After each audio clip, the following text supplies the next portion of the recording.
खुलुमबाय लोगोफोर, बड' इनफ' पइन्ट चेनेलाव नोंथांमोनखौ गोजोन फुंबिलिनि बयनिसिमबो गाहाम हामलायथि बावहरग्रोनाय जाबाय।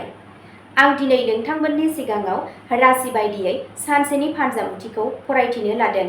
आसा खालामो नोंथांमोना भिडिअखौ नायना मोजां मोनगोन आरो नोंथांमोनहा सानफ्रोमबो फुंबिलि समाव बेबादिनो फानजामुथिनि आपडेट मोननो थाखाय चेनेलखौ साबस्क्राइब खालामनानै लादो आरो भिडिअखौ मोजां मोनोब्ला अन्नानै लाइक, शेयार आरो कमेन्टबो खालामनानै होलांब्लानो जाबाय।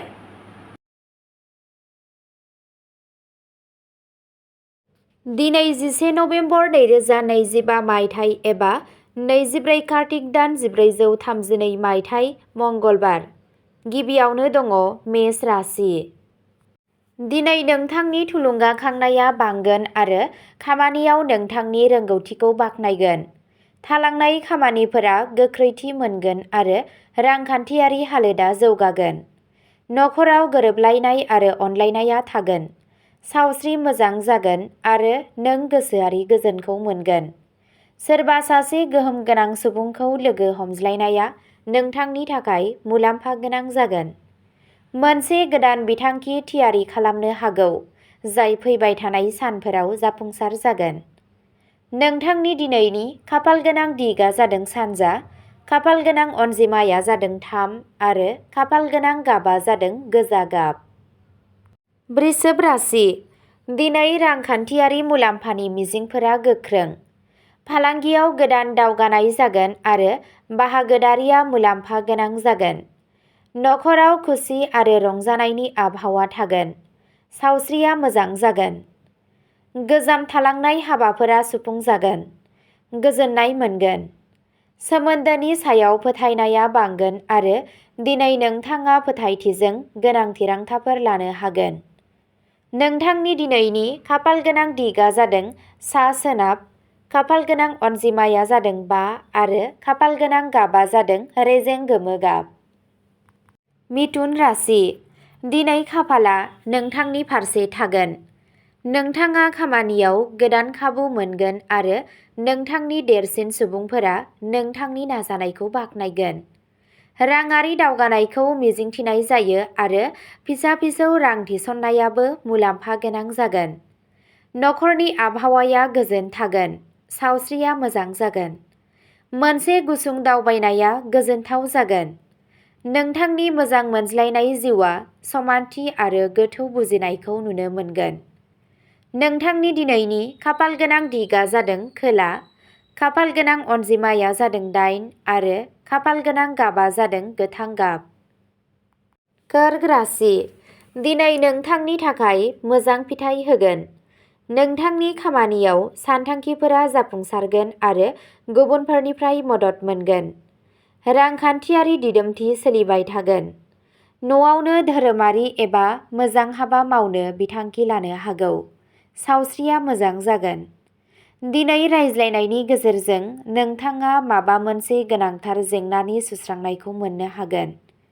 नोंथांनि दिनैनि खाफालगोनां दिगआ जादों सा-सानजा, खाफालगोनां अनजिमाया जादों 6 आरो खाफालगोनां गाबा जादों गुफुर गाब।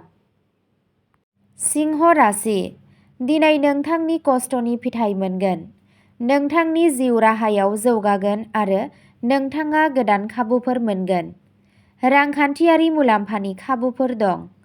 नखराव गोरोबलायनायखौ लाखिगोन। सावस्रिया मोजां थागोन। दावबायनाय एबा मेल मिटिंफोरा मुलाम्फा लाबोनो हागौ।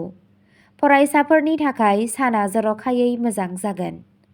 नोंथांनि दिनैनि खाफालगोनां दिगआ जादों सोनाब, खाफालगोनां अनजिमाया जादों 1 आरो खाफालगोनां गाबा जादों खमला गाब। कन्या राशि। दिनै नोंथांनि गोसोआ बांगोन आरो नोंथाङा खामानियाव गोदान बिबानफोर मोनगोन। रांखान्थियारि मुलाम्फानि खाबुफोर थागोन। नखरनि आबहावाया गोजोनथाव जागोन। सावस्रिया मोजाङै थागोन। गोजाम लोगोखौ लोगो हमज्लायनाया गोजोननाय लाबोगोन। दिनै बिथांखिफोरा जाफुंसार जागोन आरो नोंथाङा गोदान खामानि जागायनो हागोन। नोंथांनि दिनैनि खाफालगोनां दिगआ जादों खोला-सानजा, खाफालगोनां अनजिमाया जादों 4 आरो खाफालगोनां गाबा जादों रेजें गोथां गाब।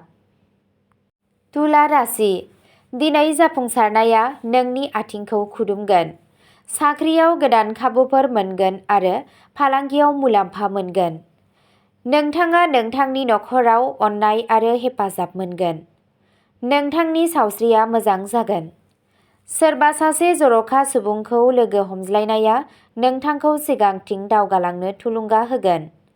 दिनै नोंथांनि राजथान्दैयारि रोंग'थिया खामानियाव फैगोन आरो सुबुंफोरा नोंथांनि बोसोनखौ मानिगोन। नोंथांनि दिनैनि खाफालगोनां दिगा जादों सा-खोला, खाफालगोनां अनजिमाया जादों 9 आरो खाफालगोनां गाबा जादों गलापि गाब। वृश्चिक राशि।